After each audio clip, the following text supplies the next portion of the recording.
Bonjour. Quand j'étais plus jeune, je passais mon temps à faire plaisir à ma compagne, à mes compagnes. C'était normal, je ne faisais que ça, comme si ma vie tournait autour de ça. J'avais tellement besoin de cette nourriture affective de mon partenaire, qui représentait bien sûr la nourriture affective manquant, manquante de ma mère, que je m'oubliais dans l'histoire. Grâce à ma dernière relation, euh, j'ai compris de quelle manière ça fait de moi un gentil garçon, un toutou, comme je le dis souvent. Et depuis 2 ans maintenant, je passe beaucoup de temps à vérifier ce dont j'ai besoin, à découvrir ce dont j'ai besoin, à oser demander ce dont j'ai besoin, me positionner et parfois ne pas lâcher mon positionnement aussi. Ce qui fait que depuis un certain temps, je sens en moi une sorte de structure très solide qui, bien sûr, de mon point de vue, me semble juste. Et, et dans l'accompagnement tantrique que je fais, ou dans de relations que je peux avoir avec des femmes, j'utilise cette structure. Bien sûr, c'est très prétentieux de croire que ma structure est juste, même si je le sens comme ça. Mais je pars du principe qu'elle est à peu près juste. Et c'est là où se trouve, de mon point de vue, une sorte d'apprentissage, d'initiation pour ceux ou celles que j'accompagne. Encore un mot très prétentieux, initiation. Comme si je détenais la vérité. Je détiens ma vérité, mais je me rends bien compte que je peux très bien me tromper. Mais dans cette relation à l'autre, je, je me rends compte qu'aujourd'hui, la demande d'un partenaire peut me créer une pression. C'est comme si ma structure étant en place, les frontières du territoire bien définies, c'est comme si maintenant, quand l'autre entre dans mon territoire, ça me crée une pression que je ne sentais pas avant. Mais aujourd'hui, oui. Comment gérer ça? Je pense que beaucoup d'hommes, et beaucoup de femmes bien évidemment, parce que l'histoire se joue peut-être vice-versa parfois, mais je pense que beaucoup d'hommes vivent cette pression et deviennent soit fuyants, ils vont faire du vélo chaque dimanche, ou font trop de sport, ou restent trop longtemps au travail, ou vont chercher peut-être même une maîtresse. Je pense, je pense que,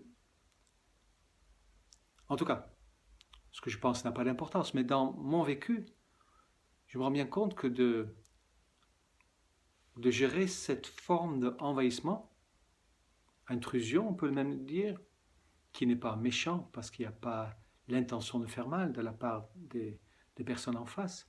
Mais je pense que face à ça, je ne sais pas quoi faire.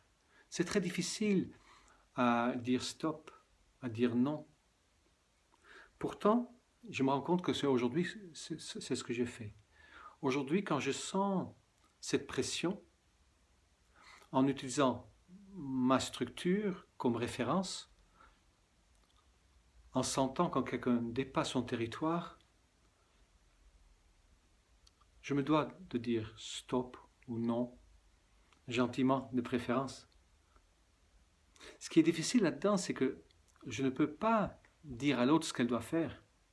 Ça sera un envahissement à mon tour. Ça sera une intrusion. Et ça serait me mettre au-dessus de l'autre. Je ne suis pas mieux que mon partenaire ou de ma relation. J'ai juste à faire en sorte que j'habite bien mon territoire et que l'harmonie reste à l'intérieur de moi. Et ça m'arrive parfois, régulièrement même, de vouloir mettre l'autre à sa place avec des paroles en disant « Oui, mais là tu as fait ceci, là tu as fait cela ». Et je pense que beaucoup d'entre nous le font. Je pense que ce n'est pas la solution. Quand je le fais moi, je peux me sentir un peu condescendant. Et mon apprentissage, ce serait aujourd'hui justement d'arriver tout simplement à utiliser la CNV, la communication non violente ou la communication vulnérabilité, dans laquelle, bien sûr, je valorise d'abord la personne, dans laquelle je le fais remarquer à quel point je l'apprécie. Ensuite, ce qui vient de se passer, tu sais, quand tout à l'heure tu m'as partagé ce que tu pensais d'eux, alors je me suis senti comme ci, comme ça. Je me suis senti triste, ou je me suis senti en colère, ou je me suis senti perdu. En expliquant ce que je vis face à une demande du style « j'aimerais que tu », parce que c'est là où je sens le plus de pression. Quand des amis de relation me disent « j'ai besoin que », et en fait c'est « j'ai besoin que tu », ce qu'elles disent. Si la personne dit « j'ai besoin de », elle obtient ce dont elle a besoin par elle-même. Je ne vois pas où peut venir la pression chez moi. Mais à partir du moment qu'elle dit « j'ai besoin que tu », ou « j'aimerais que tu », ou « je trouve que tu », ce n'est qu'un petit aspect de la communication, certes, mais là, je peux sentir de la pression. Parce que dans ce cas-là, elle ne s'occupe pas d'elle. Elle a envie que je m'occupe d'elle. Elle a envie, elle s'occupe en fait de moi, qui dois s'occuper d'elle. Et ça crée une pression énorme chez moi. Oh, ça ne me rend plus en colère aujourd'hui. Mais pendant 1 an et demi, ça me mettait très en colère. Parce qu'il y avait sûrement beaucoup d'antériorité qui devait sortir, beaucoup de colère par rapport à tout ce que je n'avais pas vu me concernant dans ce style de relation. Aujourd'hui, j'apprends à m'exprimer, et je devrais encore plus l'apprendre, je pense, à exprimer par ma vulnérabilité de quelle manière, effectivement, je sens de la pression. Ce n'est pas l'autre qui me le met, c'est ma pression que je sens. Mais c'est une pression comme si on poussait contre les frontières de mon territoire. Et c'est à moi de maintenir, comment dire, mon espace vital intact. Par contre, si je le dis de manière trop brute, dans ce cas-là, j'entre dans l'espace vital de l'autre. Donc ce n'est pas le but. Le but, ce n'est pas de longs reproches, mais juste de dire, voilà, quand tu m'as demandé ceci, je me suis senti comme ça et je me rends bien compte que je ne sais pas comment gérer la pression que je sens, mais je sens une pression. Et dans ce cas, regardez comment l'autre perçoit ça. Et en étant égal à égal, permettre. Mais je peux très bien dire, face à une demande, je t'aime, mais non. Ou je t'apprécie et j'aimerais beaucoup faire ce que tu me demandes, mais je ne me sens pas juste avec moi si je fais ça. Pas simple, hein? Pas simple. Comment réagir face à la pression? Parce qu'il y a bien sûr la pression d'un partenaire, la pression des enfants, la pression de la société, d'un patron, la pression pendant un apprentissage à l'école ou dans une formation, la pression des regards des voisins. Il y a beaucoup de pression. Et je peux faire allusion à la petite vidéo que je fais sur l'ancrage et le centrage. Et je pense que au-delà de ma structure invisible autour de moi, de mon espace vital, il y a le repère Qui est-ce que je suis vraiment?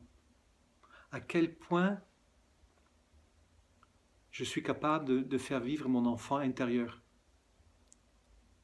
qui a besoin d'espace, qui a besoin de décider lui-même ce qu'il fait, qui a besoin d'avoir le choix, qui peut dire oui, mais aussi non, au lieu de nourrir l'enfant blessé qui lui cherche uniquement l'approbation, qui lui cherche uniquement l'évitement de la douleur.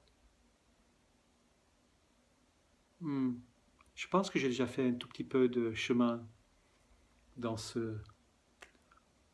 dans cet apprentissage. Mais ouais, je me rends compte qu'il y a encore du boulot.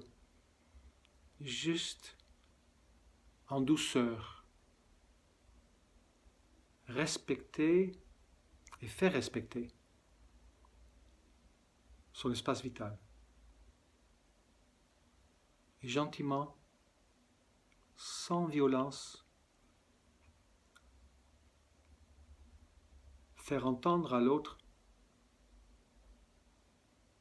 renvoyer l'autre en fait à sa propre responsabilité et ne pas chercher non plus à le sauver. Parce que c'est ça. Je ne me respecte pas quand je vais chercher à la sauver, à la sortir d'une culpabilité, à faire en sorte qu'elle soit heureuse. Non. Je m'attache à mon propre centre, à mon propre ancrage. J'espère que j'étais clair dans ce que je voulais partager avec vous. Je vous souhaite une très belle journée, à très bientôt. Au revoir.